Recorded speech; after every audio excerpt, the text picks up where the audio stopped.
अब हम बात करेंगे HTML में अपने वेब पेज पर इस तरह से ड्रॉप डाउन फॉर्म के बारे में। आपने बहुत सारी जगह अपने वेब पेजेस पर देखा होगा या मुख्तलिफ वेबसाइट्स पे देखा होगा कि इस तरह से ना एक ड्रॉप डाउन फॉर्म बना होता है जिस पर हम क्लिक करके कोई भी ऑप्शन चूज़ कर सकते हैं। जिस तरह मैं यहाँ क्रिकेट पर क्लिक करूँगा तो ये क्रिकेट यहाँ से चूज़ हो जाता है। इस तरह से ड्रॉप डाउन फॉर्म किस तरह से बनाते हैं, इसके लिए हम चलते हैं अपने टेक्स्ट एडिटर पर। आमतौर पे इस तरह का ड्रॉप डाउन जो है ना इस तरह से बना होता है फॉर्म हमारे एक फॉर्म में आमतौर पे ना। तो उसके लिए क्या होता है कि हम एक फॉर्म टैग लेते हैं। वैसे आप नाम भी लेना चाहें, कहीं ऐसे इंडिविजुअली बनाना हो तो ज़रूरी नहीं है कि आप फॉर्म टैग लें। उसके लिए फॉर्म टैग लगाए बगैर भी आप जो है ना इस तरह से ड्रॉप डाउन फॉर्म बना सकते हैं। तो चलिए मैं लेता हूँ यहाँ पे फॉर्म टैग। अब इसके अंदर जो है ना आपने ले लेना है सिलेक्ट। एक टैग होता है हमारे पास सिलेक्ट के नाम से।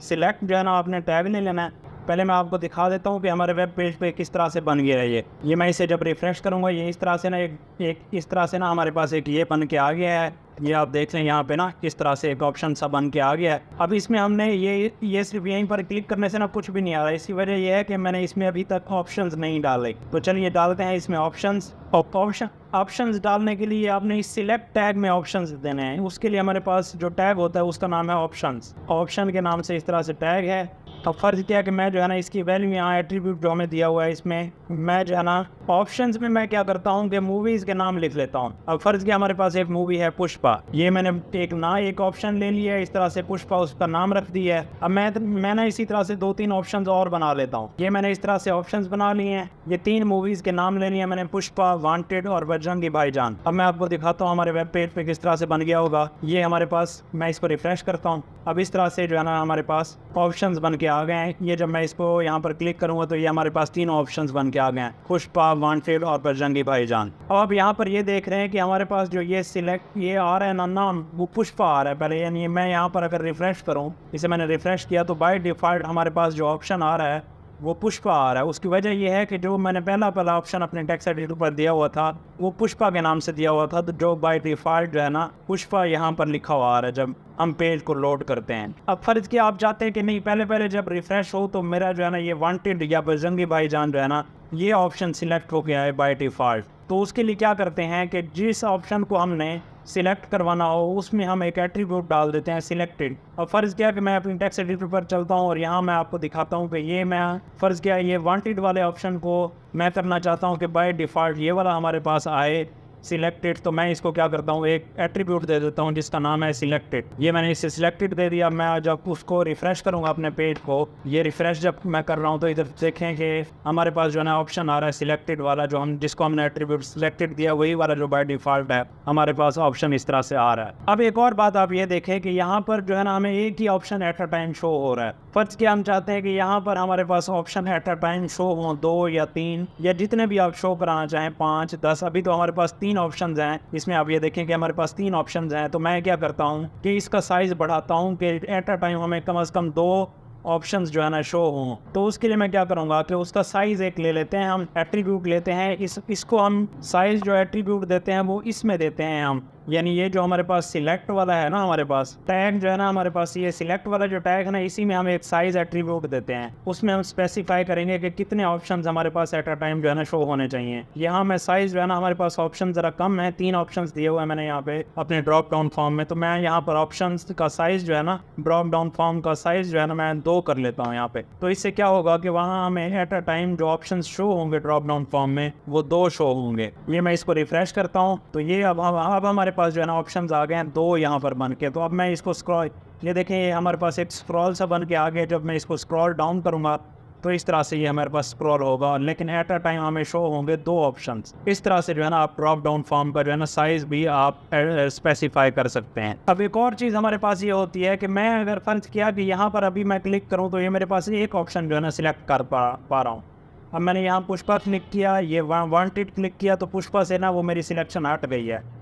अब कंट्रोल करके मैं जब क्लिक करूँगा ना तब भी मेरे पास यही मसला आएगा कि अब मैंने कंट्रोल प्रेस करके पुष्पा पे क्लिक किया तो ये पिछले वाला जो है ना सिलेक्शन हट रही है। अब दोबारा अगर मैं इस वांटेड पे क्लिक करूँगा कंट्रोल प्रेस करने के बावजूद भी तो ये मेरे पास एक ही ऑप्शन सिलेक्शन के लिए आ रहा है, सिलेक्ट होके आ रहा है। अब फ़र्ज़ क्या मैं चाहता हूँ कि मैं 2 या 2 से ज़्यादा जितने भी हों मैं जितने मर्ज़ी ऑप्शन सिलेक्ट कर सकता हूँ।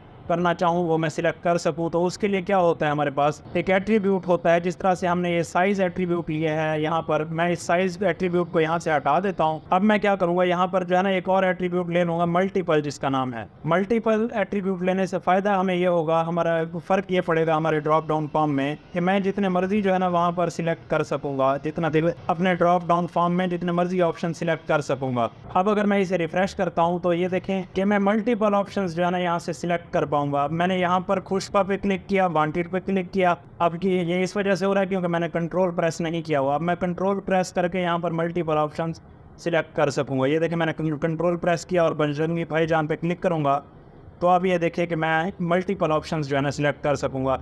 इसकी वजह ये है कि मैंने वहाँ सिलेक्ट वाला जो हमारा टैग है उसको मैंने एट्रीब्यूट जो दिया हुआ है वो मल्टीपल दिया हुआ है। तो इस तरह से जो है ना हम अपने ड्रॉप डाउन फॉर्म में ऑप्शन दे सकते हैं अपने यूज़र को कि वो मल्टीपल ऑप्शंस अगर सिलेक्ट करना चाहे तो वो सिलेक्ट कर सकता है।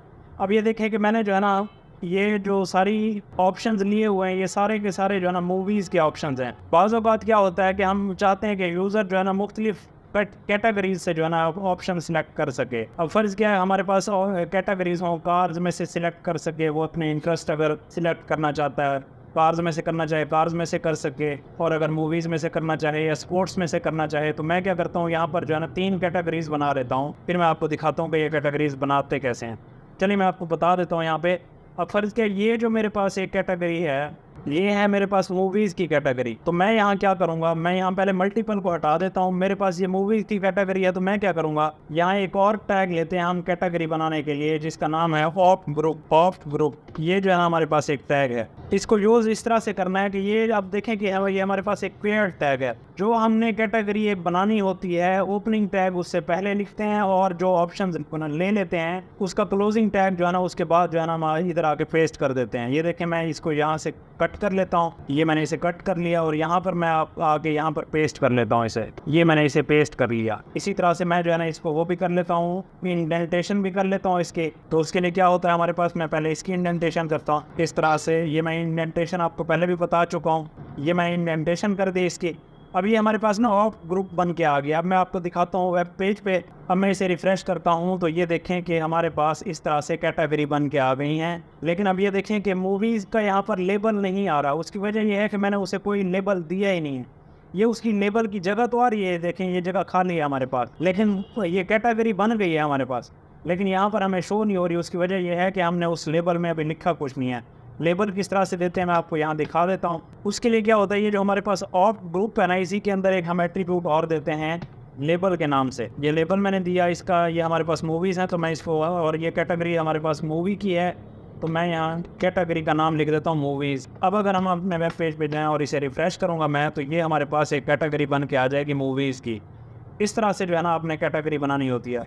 अब जो है ना मैं यहाँ पर 2 कैटेगरीज और बना के आपको दिखाता हूँ ताकि आपको अच्छे तरीके से समझ आ जाए। उसके लिए मैं क्या करूँगा, मैं अपने टेक्स्ट एडिटर पर जाऊँगा और इसी ऑप्ट ग्रुप जो है ना इस पूरे के पूरे इस हिस्से को, इस पार्ट को मैं कॉपी कर लेता हूँ और पेस्ट कर लेता हूँ। मैं 2 बार इसे पेस्ट कर लेता हूँ। ये मेरे पास 2 कैटेगरीज और ऐड हो गई हैं। अब इसी को मैं जो है ना एक कैटेगरी जो मैं दे देता हूँ इसको कार्स की दे देता हूँ। कार्स की मैंने दे दी इसे कैटेगरी नेम। और एक और जो है ना ये वाला हमारे पास जो कैटेगरी है इसको मैं दे देता हूँ स्पोर्ट्स की कैटेगरी, स्पोर्ट्स। इसी तरह से अब फ़र्ज़ क्या है कि मैं आपको दिखाता हूँ अपने वेब पेज पे। ये देख लें आप, ये कैटेगरीज बन के आ गई हैं, लेकिन ऑप्शंस के नाम मैंने क्योंकि अभी चेंज नहीं किए इसलिए ऑप्शंस बिल्कुल वही सेम आ रहे हैं जो मैंने कॉपी करके डाले थे। अब मैं क्या करूँगा, मैं इन ऑप्शंस को भी चेंज कर लेता हूँ। इसमें कोई मुश्किल नहीं है, आप इसलिए आपको ये आता होगा ऑप्शंस आपने इस तरह से चेंज कर लेना है। खैर मैं आपको करके भी दिखा देता हूँ। अब ये जो है ना मैंने ऑप्शंस में ऑप्शन की कैटेगरी में जो चेंजेस कर लिए हैं, ये देखें कि यहाँ मैंने ऑप्ट ग्रुप लेबल मूवीज़ किया है और यहाँ पर मैंने कार्स किया है और यहाँ पर स्पोर्ट्स किया है। इसी तरह से उस कैटेगरी के हिसाब से ही मैंने ऑप्शन भी ले लिए हैं। अब मैं क्या करता हूँ, ज़्यादा तफसील से मैं आपको वेब पेज पे दिखा देता हूँ। ये मैं इसे रिफ़्रेश करूँगा तो अब हमारे पास जो कैटेगरीज बन के आती हैं, मूवीज़ वाले ऑप्शन में हमारे पास मूवीज़ हैं, कार्स वाले ऑप्शन कैटेगरी में हमारे पास कार्स हैं, और जो है ना मेरे पास स्पोर्ट्स वाले कैटेगरी में स्पोर्ट्स हैं। इस तरह से जो है ना आप अपना ड्रॉप डाउन फॉर्म भी बना सकते हैं और उस तरह से कैटेगराइज भी कर सकते हैं, उसका साइज़ भी बना सकते हैं, एडजस्ट कर सकते हैं और मल्टीपल ऑप्शंस दे सकते हैं कि मल्टीपल सिलेक्शन कर सके एक यूज़र। तो चलिए मिलते हैं नेक्स्ट वीडियो में। अगर आपको ये वीडियो पसंद आई है तो वीडियो को लाइक लाजमी कर लें और अगर आप कंप्लीट वेब डेवलपमेंट सीखना चाहते हैं तो हमारे चैनल को सब्सक्राइब कर लें, क्योंकि मैं जो है ना इस चैनल पर कंप्लीट वेब डेवलपमेंट का बिल्कुल फ्री क्वालिटी कंटेंट देने वाला हूँ, जिसमें मैंने कंप्लीट वेब डेवलपमेंट का कोर्स बिल्कुल स्क्रैच से शुरू किया है और आखिर तक सारे फ्रेमवर्क्स और सारी जो है ना लैंग्वेजेस जो इसमें हमें चाहिए होती हैं वो मैं आपको ट्यूटोरियल्स देता जाऊँगा।